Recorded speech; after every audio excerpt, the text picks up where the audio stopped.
Welcome to the Gruber Morning Show, our weekly EV podcast. I'm Pete Gruber. Mark Schaffner, good morning and welcome. Got an image here I'm going to pop up for you, and this one kind of made the headlines. It is a picture with a caption, Tesla getting to $5 trillion gross revenue. That would make Tesla the most valuable company in the world if it did something like that. That would be amazing. And there we go. And those are the two components, what is going to make this happen, they feel. We've got the robotaxi, and then we have the robots are coming, the Optimus robots. And you had some very definite ideas about how this could possibly even come to fruition. I definitely do. I took some time to look into what it would take to make the cyber taxi a meaningful component of a $5 trillion company. And we'll say within the next 5 years. It's not going to be easy, but it is going to be possible. Here are the things that I think are going to have to happen in order for the cyber taxi to succeed and become a meaningful part of Tesla's $5 trillion valuation. First, and FSD has to reach at least level 4 autonomy. Now, that is where the car drives itself in most conditions without human intervention, possibly in a defined area. Good news here, Waymo does this. San Francisco, Phoenix, I don't know if they have any other markets yet, but it's been achieved, so it's possible. So we know the technology's there. We know that it's possible. But without at least level 4 FSD, the entire economics of this concept fall apart. You can't have a person behind the wheel. These cars have to go by themselves. There would be massive deployment of the Tesla software network needed. Tesla needs to be able to get to the point where they can have at least 1 billion ride shares a year on their vehicles. And ride shares with individuals who own Teslas and are lending them to the company to use will be an important part of this. Fascinating. Cost per mile advantage. One of the more fascinating things you have to think about. In order to achieve the kinds of numbers that Tesla needs, over 1 billion ride shares per year, the company needs to have the right competition and be targeting the right competition. Tesla, I think, is. Most of the analysts are not. The analysts are asking about Uber and Lyft and taxis and Waymo, and Tesla says, no, that's not our competition. Our competition is car ownership. Just like in 2007, what the Apple iPod and Spotify a few years later did to the music industry, where it's no longer economical to actually own a CD. Tesla needs to do that for automobiles. They need to bring their cost per mile down to somewhere between 25 and 50 cents per mile in order to compete with people who right now own cars and pay 25 to 50 cents per mile to drive their cars down the road. If Tesla can do that and still obtain about 30% margin on their cars, they've got a chance. There's going to be regulatory approval hurdles. Tesla's going to have to be all over the world. It's going to have to be mainly in dense urban areas. And they've got a whole bunch of governments that they got to convince. And then, of course, massive fleet production. In order to get 1 billion rides a year, that's 1,000 rides a year per car for 1 million cars. Okay. That's 3 rides a day per car for 1 million cars. That means they probably a reasonable minimum is 1 million cyber taxis on the road. But these cyber taxis are going to be Tesla owned, not individually owned. So how do you take we'll say a $30,000 car times 1 million cars? That's $30 billion worth of assets that you have driving around on the road, costing you money. You're not going to see ROI for those assets probably for months, if not years. And that's a completely different model than you have right now, where you build a car, you sell the car, you get the money for the car within a few months. Right. And that says nothing about the infrastructure needed both to build these cars, the factories needed to build these cars that may or may not exist, and the service infrastructure needed to repair these cars, which we know from experience definitely does not exist. Mm-hmm. So there are some really significant challenges, but first and foremost, without full self-driving, nothing else even needs to be discussed. Mm-hmm. Tesla has to have that. At the same time, does Tesla have, say, $60 billion laying around that they can just pour into this with the hope that within 5 years they're getting enough return on their investment? The good news is that culturally, there is absolutely a shift away from driving. Mm-hmm. My generation, we love our cars. We love driving our cars. The generation behind me, it's all the time. The license isn't a status symbol anymore. Mm-hmm. They don't care. There are many kids that are my children's ages in their 20s who don't even have licenses. They prefer to take and spend the extra money for an Uber, a Lyft, or a taxi Right. because they can't drive. DoorDash. They're more interested in their cell phones than they are their cars. Absolutely. Fascinating. So like you were saying, this is most likely going to be the biggest CapEx expenditure in the history of mankind. Very likely it will be, outside of the kind of CapEx that a government entity would spend. You've got like the $500 billion infrastructure improvement plan that was passed by the federal government a few years ago. Outside of a massive social works infrastructure like that, you just don't have anything like that. Sure. Got a bunch of comments coming in here. YouTube, Randolph Schneck, thanks for joining us. He says, hi all from Wyoming. Good morning. YouTube, Pradeep Verma says hi. Hi. Then YouTube, Mechanic Mike, hello. Now, is that our Mike over at Gruber Motor Company? It's entirely possible. It's possible. Good morning. Instagram, Neil Sony 2012. He says, hi from India. We love it when people come in from various parts of the planet. Yeah. Absolutely. And then finally, YouTube, Randolph Schnack says, one thing that robotaxi offers that almost no one else can is to be able to drive from one city to another. That's an excellent point that Randolph makes. If this even gets to like 60 or 70% of its goals of fruition, the cyber taxi alone could spell $5 trillion in valuation for Tesla and up to trillions of dollars a year in revenue if they can meet even most of these goals. Mm-hmm. Fascinating concepts. I have another image here I'm going to pop up. This is the impact of the Tesla Supercharger. So here's an interesting graph.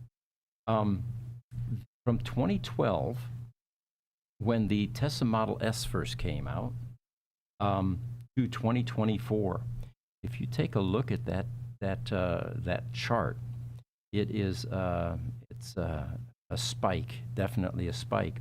You know, the thing to remember here is, before 2012, the Roadster came out in 2008. Right. There was no such thing as public charging systems available. You couldn't go to a mall, a hotel, and take your Roadster and expect to get a charge. Right. So what people typically did was, there was a Roadster option, which was a collection of adapters. It was a bunch of NEMA-type outlets and sockets and cable assemblies that they sold. And if you were going to take a trip somewhere in your Tesla Roadster, you needed to go find a KOA campground. And they typically had 208 or 240 volt type boxes that you plugged your camper into. So that's what all of these proliferation of adapters was for, that you could actually take your Roadster and, the only charging method was at KOA campground. Now, I'm not sure where you slept, though. That was the only problem, I don't know. That's a good question. One of these days we'll have to ask Raphael again. Yes. Because he's done, 2 trips around the world in a Roadster and at least a third one coming. Right. And I remember him talking about that to him, charging was the easiest thing in the world because he would just find a road that had a power line, and when the power line branched off, he'd go, and his charging adapters included direct access to the circuit board sometimes. Right. He had to become an electrician in order to be able to figure out how that circuit breaker panel was wired and what kind of phases were available, what kind of voltages and all of that. But yeah, so there was usually about a 4-hour delay or charging, type episode with a charger, with a Tesla Roadster if you were on the road and you needed, and you had depleted your range. Sure. So yeah, the question becomes, and if any of you want to chime in, the Roadster owners, what did you do back in the day when all you had was KOA campgrounds and you took a trip? How did you occupy yourself for that 4 hours or so to get a full charge again? So it's just remarkable that here we are 12 years later, and we have 7,000 charging stations. And this is just Tesla, by the way. This isn't the other brands. Absolutely. And I remember hearing as late as 2017 and 2018, people saying Tesla, they're just crazy. They are losing all kinds of money on their charging infrastructure, and B, they'll never make money on it. Mm-hmm. Yeah. And of course, we were all waiting to, this was investment for Tesla. This was not funded. All of these charging locations. And the reason Tesla did it was they realized that they weren't going to be able to sell cars unless they had some sort of a fueling system for those cars. Right. And of course, those of us with vision recognize that, well, what happens when the EVs begin to take over? These charging stations are going to be very much in demand. And you could see that this could be a revenue generator for Tesla. Mm-hmm. So we've gone from 7 to 7,000 superchargers nationwide or worldwide, actually. And so I asked ChatGPT, I said, is the Tesla supercharger network profitable today? And here's what it came back with. He said, well, it was launched in 2012, and the network now generates substantial revenue and profit. In 2023, Tesla's supercharger network generated approximately $1.74 billion in revenue, accounting for about 17% of the company's services and other segment. By the third quarter of 2024, the network delivered 1.4 terawatt hours of electricity, suggesting now an annual revenue potential exceeding $2.5 billion. And looking ahead, analysts are predicting, Bloomberg especially, that by 2030, the supercharger could generate $7.4 billion in annual revenue and around $740 million in profit. Wedbush is a little bit more aggressive, and they're predicting annual revenues of $10 billion and $20 billion by the end of the decade. So part of this, of course, has been bolstered by Tesla's willingness to expand their supercharger network to the other electric vehicle brands. And the other electric vehicle brands are adopting the NACS Connect type connection, which of course helps because you certainly don't want to carry a bunch of adapters around with you like you had to do with the Roadster when the only thing you had was KOA campgrounds. Well, I mean, it's when you look at the overall, in business school, we would call this the customer wallet. The automotive experience, total cost of ownership. You have money for the car, and then you have money for tires, and you have money for fuel is one of the big expenses. Mm-hmm. Tesla has captured that piece of the customer wallet now for all brands. Right. And so yes, it's absolutely, it was genius on Tesla's part. You and I, when we first started this podcast, though, we called it. We were talking about, will this ever be profitable? And we're both agreed, yes, this is a genius move. And if you think about it, this is now akin to the new form of gas station. Yeah, it is. And how many of those are around the planet, you know? It certainly is. So brilliant move by Tesla to continue to invest in their charging system. Randolph Schnack in Wyoming, he says, in Wyoming, these cities are often hundreds of miles away. Wyoming is a great example of the kind of rural area where it's hard for electrification to really take hold because of that exact type of thing. I grew up in the Northwest in northern Idaho, same type of thing. You might have little communities of anywhere from a few dozen to a few hundred people in many cases. There is no good business case for a big supercharger station in communities like that. Yeah. If you get a good long-range robotaxi, it could solve a lot of those problems. Instagram, Old Farmer Dude 1 says, hello from central Alberta, Canada. Thanks for joining us. Good morning. Mechanic Mike mentions Minnesota. So he's from Minnesota. He's not Mechanic Mike from here in Arizona. Randolph Schnack, any idea how much Tesla's making on its charging stations? Well, the projected revenue was 1.74 billion in revenue in 2023, and in 2024 they're projecting 2.5 billion. Yeah, and if the numbers were to hold true, 740 million in profit on 7.4 billion in revenue would mean that Tesla's getting about 10% net profit on their supercharging stations. Those are some pretty impressive numbers. All right, looks like we've got more comments there. Yeah, Randolph Schnack on YouTube also says, in Wyoming, you do still have to carry adapters, but you can usually find some brand of supercharger. So that's good news. That means that the EV Go network or the ChargePoint network or the Tesla network, one of the three, among others, is probably building out pretty well. Yeah. So I've got another image to pop up here, and this one is a comparison between Tesla and BYD. And the article goes something like this. Tesla versus BYD, two EV giants, one global race. Now, they say Tesla may dominate in headlines with 795 billion market cap and cutting-edge tech like full self-driving, 4680 battery cells. But China's BYD is quietly winning the numbers game in a different lane. Despite a much smaller valuation, BYD generated more revenue than Tesla last year, and it's scaling fast with affordable EVs and powerful blade battery tech. With Tesla leading in innovation in global infrastructure, BYD is excelling in volume, affordability, and domestic market control. And the next decade of EV supremacy is up for grabs. So who's going to win our electric future, they say? You remember, have you ever watched Back to the Future?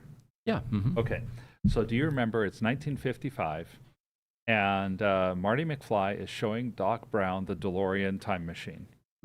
And Doc Brown looks in at the flux capacitor and he says, well, I can totally see the problem that you're having. This thing says made in Japan. Right. And Marty, with a kind of a confused look, goes back to Doc and says, but what do you mean, Doc? All the best stuff is made in Japan.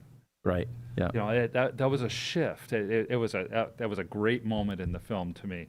And it was a shift in perception. In 1955, Japan made all of the really cheap junk that had very low quality but had very low prices. When you fast forward about 40 years, in 1995, China took Japan's place. Yeah. They made all the cheap junk that didn't last, was low cost, but was also really low quality. Between that and today, I think the same kind of jump has already been made. Yeah. China now makes some of the better quality products in the marketplace, but here in the United States, in my opinion, tariffs and politics have gotten in the way, and most Americans do not realize the amount of quality product that come out of China today. Yeah, good point. And I remember it clearly in the 60s. Made in Japan was a very negative connotation. It was cheap. And then the Japanese, who, by the way, got some of our quality control standards and nailed it. There's a whole historical, episode about how that happened. Yes. But, in the audio world, Japan took over fairly rapidly. Kenwood, Nakamichi, Sony, some of these top audio brands, replacing Zenith and RCA and GE. That was then considered junk after a while. Yes. Even in the computer world, when I worked for digital equipment, we were making line printers. The the LA-180, for example, which was a floor-standing printer, dot matrix printer. Japan came along, Okidata, Oh, yes. with these little desktop printers, and they destroyed digital's floor-standing dot matrix printer market within a span of just a few years. I remember the hotel that I worked in while I was in college had one of those floor standing printers sitting in the back office area, unplugged, with an Okidata printer stationed on top of it, because the Okidata was more reliable and much cheaper to operate. Right. And they had the Okidata running everything. Yeah, but I think your analogy is very much on point, because the stigma that made in China has is rapidly disappearing. Some of the best intellectual talent is in China. Their educational standards are much better than ours today, and it's not a country that you can discount any longer. No, you really can't. And with BYD being what I would think of as undervalued, especially for the revenue that they produce, it will be an interesting thing to see. One thing that we know from Tesla is that Elon Musk is very persistent, and he takes competition seriously. I have another image to pop up here, by the way, guys. While we're on the topic of, is China beginning to outpace some of the other countries? This article says China paces ahead in electrification, while Europe and U.S. flatline. And they mention a number of categories. China dominates in clean tech production. Solar PV, for example, photovoltaics. Over 80% of solar PV manufacturing capacity is in China, with little or no change in that distribution expected. Batteries. China also dominates battery production. Now, we're not talking about flashlight batteries and, AA cells. We're talking about the EV batteries, the lithium products. They say that by the end of the decade, over 80% of the, back to batteries, all right? I'm jumping around here. It also dominates battery production, it says, through the EU and US are projected to increase their share by 2030, though the EU and US are prepared to. And then the final one is wind power that they mentioned. By the end of the decade, they say that China is expected to increase its market share, while others, like the EU, will shrink eventually. So, China definitely can't be discounted at this point in time. I'll be interested to see, even 5 years from now, what's going to happen in terms of the pollution, things like pollution controls and the pollutants produced by different areas of the world and countries of the world. For a number of years, China was the biggest polluter on Earth. Right. The last that I had heard is the United States has retaken over that title because of all of these clean energy things that China's doing. And China's not doing the clean energy necessarily to be clean. They're doing the clean energy because it's more economical and simpler to take care of over the lifespan of the product than the older fossil fuel items. And they can control and do control much of the clean energy infrastructure worldwide. They cannot control oil. They're a massive importer of oil, and they don't like being beholden to outside interests. Interesting. Okay. So they say that China is on track to become the world's first electro giant. And the categories are solar, wind, EVs, and let's not forget about high-speed rails. And of course, batteries. They say China is crushing it. With electrification hitting 30% versus the US and EU stuck at 22%, China could lock in a lead as the ultimate energy superpower. Interesting. Yeah, very interesting. On YouTube, PYGKLB is here. He says hello from Oregon. Welcome. Here in Oregon, he says Tesla is filling the supercharger availability on the major highways, but charging can be problematic east of the Cascades. Okay. The Cascades, geographically, you've been through Oregon before? No. The Cascades, they're about between 50 and 75 miles inland, coming out almost to the coast. Most of the population center of Oregon is west of the Cascade Mountains. Okay. So Interstate 5 goes up through California, through Oregon, and on out. Where eastern Oregon is more high desert, and don't think of it like we have a Sonoran desert. It's a cold desert, high plains, low moisture, and very rural. Mm-hmm. And so I could see why that's the case. Interesting. YouTube Ghost Privacy says, hey, China lies. They fudge all their numbers. Well, all right. I can't argue that one. All right, so here's one that we've all been waiting for. Got an image for you here. And the headline on this one is, Elon Musk says he's getting back to business at X and Tesla. He says, I must be super focused. Well, of course, Musk has been working with Donald Trump and his administration to reduce the size of government. Mm-hmm. And we were all wondering, how involved is Elon in the running of his companies? And my take on it was he can't really be that involved because it's too big. You know, after a while, you have to begin to rely on your teams and your management and to run things. But it seems that the expectations are that he is not involved, and the stock has been affected by that. So it was a temporary stint, though, however. He did say that right from the beginning. He wanted to get the Doge effort fully in place and underway. And the reports coming from that activity are very encouraging. I mean, the things that they're finding. So he said that going forward, and he originally announced this at one of the last Tesla earnings calls. He says, I'll continue to spend a day or two per week on government matters for as long as the president would like me to do so, or for as long as it is useful. But starting next month, I'll be allocating far more of my time to Tesla. And now that the major work of establishing Doge is done.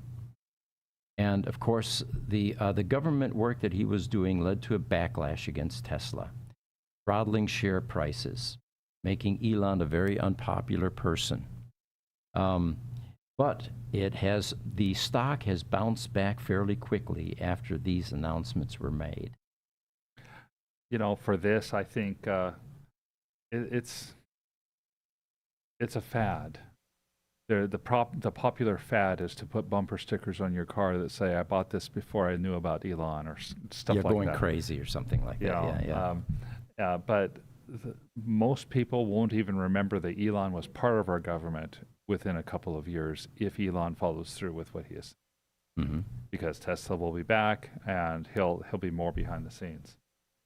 On YouTube, Randolph Schnack has asked, is BYD also getting into building commercial large batteries for the grid? I assume like he's saying with Tesla. Yes, they are. I just looked that up while you were going through that.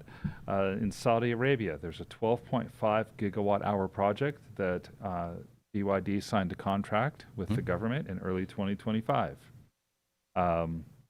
In Chile, the Oasis, the Atacama project, BYD is supplying 6,240 MC cube T units, basically 3.5 gigawatts of storage capacity for Grenergy's Alena plant in Chile. And in the United States, right in our backyard, the Reed Gardner BESS, it's in Nevada. BYD has provided 208 LFP battery enclosures for a 440 megawatt hour battery system. Okay. So they are starting to get into the stationary power applications that Tesla's into as well. Mm-hmm. I don't think it's much of a mystery to watch the success of Tesla and to just plagiarize and emulate. Yeah. It seems to be working. YouTube Ghost Privacy says, like we say in crypto, don't just trust but verify. Absolutely. They say that in crypto. You know, Yes, it's always trust but don't trust but verify is the mantra. I don't know whether our audience realizes this, but Mark is actually one of the early crypto individuals. Are you still mining? I am still mining. I've been mining since 2018. Instagram, one Angus says, over here in Europe, Teslas are smashing it with superchargers. Very cool. I have a graph here to pop up, and this one shows the cumulative Teslas on the road worldwide. And again, if you look at the years 2008 through about 2014, it was, fairly flat line, but then it starts to take off. And currently, I was surprised, there are over 7 million Teslas on the road worldwide currently. Isn't that something? Take it and draw a vertical line in the little gap that's above 2017. Mm-hmm. This is why we do this podcast partly. To the left of that line is the market that we've been addressing that has grown Gruber Motors to date. Mm-hmm. To the right of that line is what our market's going to become in the next 8 years. Right. You can, and if you extrapolate that out, you begin to see that the original intent was to move the world away from fossil fuel burning type, transportation. And that goal has been well achieved, and it's well underway. Remind me again. Tesla's corporate mission is stated on their factory in Fremont on a big plaque. Mm-hmm. And what is that mission again? It is to foster the transition to sustainable energy. Okay, which means that Tesla is going to think of themselves possibly less as in competition with BYD as they are in partnership with BYD. I already hear that from Tesla, because we're in communication with Tesla all the time.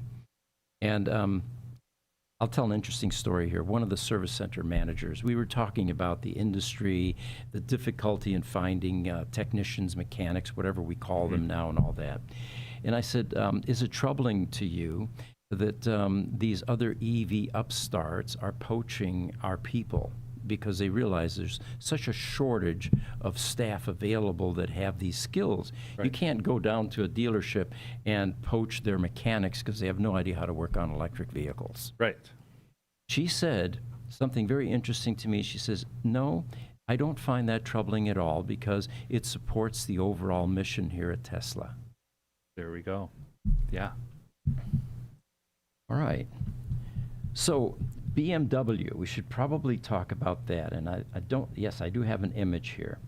And this is a picture of the BMW boss who says he calls EV-only strategy a dead end. Now, he's not saying EVs are a dead end. He's saying a only EV strategy is a dead end. So, Mark, you looked into this, and this is Oliver Zipse, by the way. What are your thoughts on his comments? Yeah, Oliver Zipse made the statement that that companies that went all in on EVs are now having to backtrack on their strategy, and he's like, well, of course, because anybody who wants to go all in on EVs right now is it's a dead end. They're not going to work. And he talked about, the example that he gave was, take a look, for example, at Belgium. Nearly 60% of the country in Belgium is electrified. Now take, for example, Italy. Only 4% of Italy is electrified. You can't survive as a car company with those kind of market dynamics. Overall, I disagree with his statements, because I feel like he's using an example like that and making a generalization based on just a few examples. But in short term, he makes some really good points.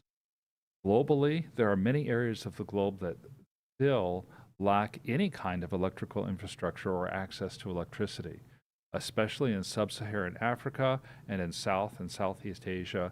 There is no electric grid for cars to be able to charge. That means, and that's roughly a little over 10% of the world's population still doesn't even have access to electricity.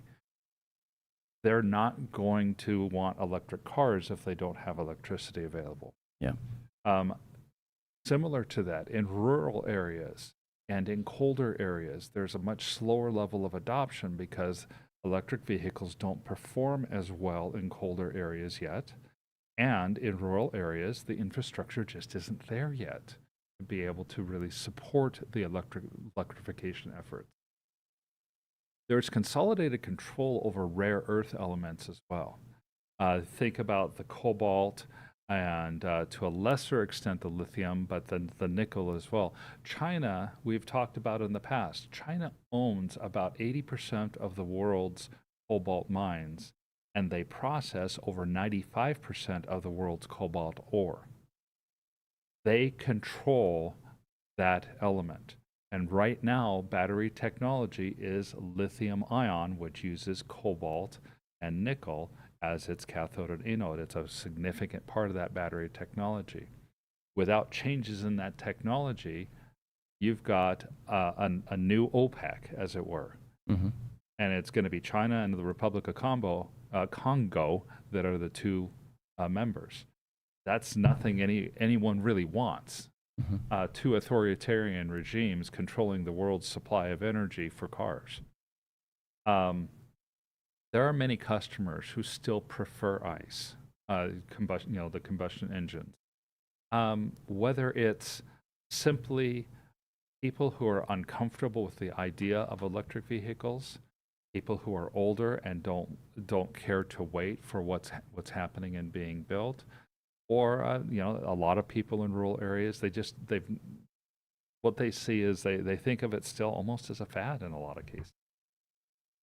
For those that do like electric vehicles but like to have the fallback, mm-hmm. Plug-in hybrid EVs their popularity is absolutely soaring right now. People love plug-in hybrid EVs. Over the weekend, Toyota announced that its most popular vehicle, the RAV4, which in 2024 was the single most popular model in the United States, overtaking the Ford F-150 for the first time. Mm-hmm. It's only going to be available as either a standard hybrid or a plug-in hybrid going forward. So the hybrid thing is a huge thing. And finally, the economics of maintaining and manufacturing EVs. This is kind of the unspoken elephant in the room. The economics are incredibly massive. When you have a car that has a couple of hundred parts, it takes a lot less effort to manufacture them. It takes a lot less effort to maintain them. You're going to lose hundreds of thousands or millions of jobs. Mm-hmm. How are you going to manage that transition? Very few people have ever talked about that. Within the next 20 years, there'll be all kinds of conversations about that.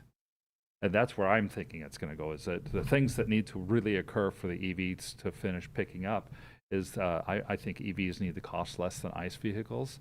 I think that the battery tech needs to continue to improve. It's already improving greatly. The LFP batteries are a great example of that.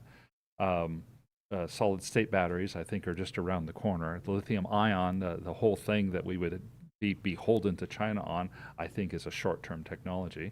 Mm-hmm. And I think that there's going to be a new generation of drivers that comes up who are completely comfortable with the idea of an electrified car and decide economically and simplistically, based on simplicity, that it's just easier to own an EV than it is to own an ICE vehicle. Those are the things that need to happen. And I honestly think it could be 10 to 20 years before those things happen. So while BMW's take might be good short term, I think he's wrong long term. Mm-hmm. But short term will give him some credibility then. I think it'll give him some credibility.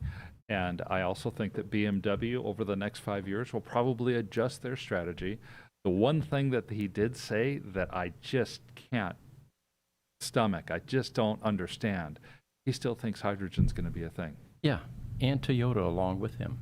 Yeah, and Toyota along with him. So I just don't see it. So our thumbnail actually talks about a car made in the U.S. With the current tariff situation would end up being just under $500,000. Before we get there, though, we've got a bunch of comments here. Yes. YouTube, PYG CalB says, any word on purchasers for Nikola, the hydrogen biz? Yes, Lucid spent $30 million. And over the weekend, I spoke to someone that works there, and it looks like they are assimilating the assets. They will not be building any, hydrogen cars. Mm-hmm. But there's definitely a lot of useful infrastructure there. It's still unclear what they're going to do with the facility, whether Lucid is going to operate that as an additional facility here locally. But it was quite a bargain, actually. It was reminiscent of the NUMMI purchase by Tesla for $50 million in Fremont, California, many years ago. But the hydrogen assets themselves, they're not moving forward with hydrogen. I did some looking, and there's nothing else on the hydrogen-only stuff. Right. YouTube Ghost Privacy says, nice. I mined Bitcoin briefly in 2011 and ETH and BTC from 2018 to about 2023, or whenever ETH stopped proof of work. Yeah, Ethereum was a great thing to be able to mine. I did a little bit of that. I started in 2018 on Bitcoin. And I still wish I had been mining Bitcoin back in 2011 and 2012 and had just kind of kept it, because my nest egg would be complete at that point if that were the case. Yes. Randolph asks, are you, Gruber Motors, planning on franchising other outlets to take care of Teslas after they are out of warranties? The simple answer there is it's in the plan somewhere. But the difficulty is finding staff that can work on these cars. Yeah. And if that wasn't an issue, yes, we would be scaling today. But we are very methodically growing our capabilities and our staff. Hey, real quick. Yeah. I just wanted to say for the Bitcoin thing, I just looked it up because I was wondering for that guy that did the pizza way back in the day. I don't know if you heard about that, but back in 2010. Yeah. It took 1 second to mine 1 Bitcoin. In 2011, it took 20 minutes to mine a Bitcoin. 2012, it took 2 hours. 2013, it took 13 hours. It goes on and on and on. But back in 2010, you could have gotten a Bitcoin basically every time you clicked. Wow. And hundreds of thousands of Bitcoins. Yeah, you could have. Oh, yes. You could have. It said that there were. Right here in 2009, there were only a couple hundred people mining Bitcoin, yet there were 2.5 million Bitcoins mined as rewards. So all of those initial 100, 200 people would have been billionaires today. But they spent it all on pizza. Well, you have the guy that spent 1,000 Bitcoins on a pizza. Yeah. You have the guy that threw away his laptop and sued the city to go have the right to dig through the dump to try to find the laptop because his Bitcoin wallet was on the laptop. I think it was a USB stick, wasn't it? Or was it a laptop? It was a laptop hard drive. And I heard about that one. he lost that suit. At the time, he figured that he had $750 million locked up on that laptop hard drive in the dump. Yeah. And that and if you take, maybe you guys can do the math for me real quick. $106,000 times 1,000. That's like what is that? A little over a. I think they're going to do the math over there. We can't do it in our heads anymore. Say it again. What is it? 106,000 times 1,000. Yeah, it's 106 million. Okay, that's how much money that pizza cost. Yeah. Bitcoin's about 106,000 per coin right now. Do you know what's fascinating to me is we attach value to certain things, and of course there's the Lost Dutchman mine here in Arizona, where there's some gold in the dirt somewhere. Nowadays it's no longer gold; It's going to be a thumb drive that has some Bitcoin on it. Oh, yeah. It could be mine. Is this the next lost Dutchman mine or the lost Bitcoin? Absolutely. That's Absolutely. YouTube goes privacy. EV only is a dead end. Is probably why China is doing the EV with generators for more mileage, etc. Possibly, Yeah, possibly. All right. So getting back now to this notion that a car that was built in the U.S. would be a $500,000, $400,000 car. And I've got that image here, by the way, guys. What you see there is a ho-hum car and, you know, $400K. Well, the Trump administration, of course, would love to make more vehicles in the U.S. of A. And they've been beating that drum for quite some time. We currently, they say, import about 8 million vehicles a year, making up half of the 16 million annual U.S. Sales for cars and light trucks. Tariffs, broadly speaking, can also have an impact on the supply chain. It's been noted that many car companies cross the U.S., Canada, and U.S., Mexico borders numerous times before ending up as a finished vehicle. Mm-hmm. This would be subassemblies being sent out, built, coming back, you know, and then eventually going into a vehicle, crossing borders many times. So they say, what would happen if the administration's nirvana of 100% U.S.-made vehicle came to pass? Is it even possible? Well, the prognosis is it's effectively impossible to build a car entirely within U.S. borders. We are in a global economy. We do manufacturing here. Mm-hmm. We have made in U.S. product, but the raw materials oftentimes aren't made in U.S. It's not cost effective, for example, to make wall plates in the United States anymore. Right. And then the connectors. Well, you have a fiber connector, let's say. It could be that the ferrule is sourced from India, and then the metal housing might be from Canada. So you have all of these parts that go into what's called a bill of materials, a BOM. Mm-hmm. Can you have 100% U.S. made in your BOM? You know, even here in the States, that can be difficult. We do have some of our products that have wholly sourced United States parts. The customers for that, though, because of the expense, are typically customers that demand made in the USA.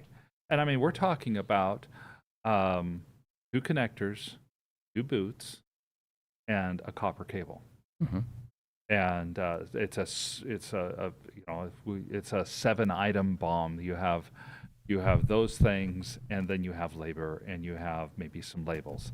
And yes, we can source it all in the United States, but that cable, and if you look at our competitors on Amazon, we're still one of the cheapest ones out there with a $15 10-foot cable. Mm-hmm. Most people will go buy the $3 Chinese 10-foot cable. Mm-hmm. And Mark, real quick question on that. For our company, isn't it true that most of that is the government that wants that? Like if we have government contracts, that's where most of that requiring the USA comes in. Are there a lot of just normal businesses that require made in the USA? Yeah, I was going to say it would be the government, definitely, but then it's also the defense contractors or the government contractors, where the government mandates that they also need to comply with that. But then you get really granular. Okay, take, for example, the wire, all right? Mm-hmm. Copper, all right, well, that could be sourced in the U.S. In fact, Arizona has a lot of copper mines. Yeah, yeah. But what about the PVC jacket? What about the number of chemicals that go to make that PVC jacket? Now we're getting really granular. That could be sourced from a variety of different places. Does that now make it no longer eligible for made in USA? It gets really murky. It gets really confusing. And that's a really good question. And I cannot say with 100% certainty. We'd have to go back to our manufacturer, Mm-hmm. And that's one of the things about this made in the USA stuff, because our defense contractors and our the people who work with the government and the government themselves are typically the ones that buy the made in the USA cables. Huge market.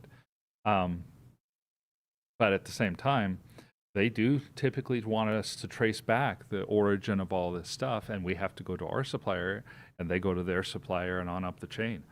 And it's a lot of times made in the USA does not mean that the raw materials, the chemicals used to make polyvinyl chloride, for example, are actually constructed in the USA. They're just not constructed in one of those few countries that we don't want to do business with. Sure. So in this article, they give an analogy, and they say, if you've ever toured an assembly line, a production line, inside the plants, you'll see some great big robots and lots of high-tech computer screens and entire engines being lowered into unfinished chassis. But you'll also see numerous bins filled with screws, nuts, bolts, clips, all manner of fiddly little components that you know hold the car together. These bits are not made in America because it would be unbelievably costly to pay for American-made bits. So again, we get back to the bill of materials. And then, of course, you have the engineering costs that are also huge. Well, the bill of materials, they say, cannot be avoided. That's what makes up or comprises your parts or your products. So the rest of the article basically says, apart from Elon Musk, who doesn't seem to be offering his extensive grasp of this topic to any of the Trump advisors. You know, Elon definitely is in production hell many times. I remember him complaining about the Model 3 production hell. So he's very familiar with bill of materials and the production process. But they say nobody in the Trump administration seems to know anything about 21st century manufacturing. And, of course, they have designed and rolled out the most ambitious disruption to the global manufacturing economy in human history. Well, the end goal is simply unachievable, the article says, because GM and Ford have already clearly flashed a warning that on that front, and they predict a combined $6.5 billion hit to their profits for 2025. Ford's annual profit could be knocked down by 25%. And, of course, GM isn't far behind. So the embedded economics of the auto industry are merciless. If you don't make money, you borrow money to cover the gap, but if you don't start making money at some point, the debt kills you fast. Yep. So again, the article here points out the alarming thing is that nobody in the administration seems to have figured this out. All right, we've got a bunch of people chiming again. Ghost privacy from YouTube. We also need more forms on the onboard generation for EVs, like solar panels, etc. I have some ideas for inline wind turbine energy harvesting on EVs too. That's very interesting. I'd love to hear more of those ideas.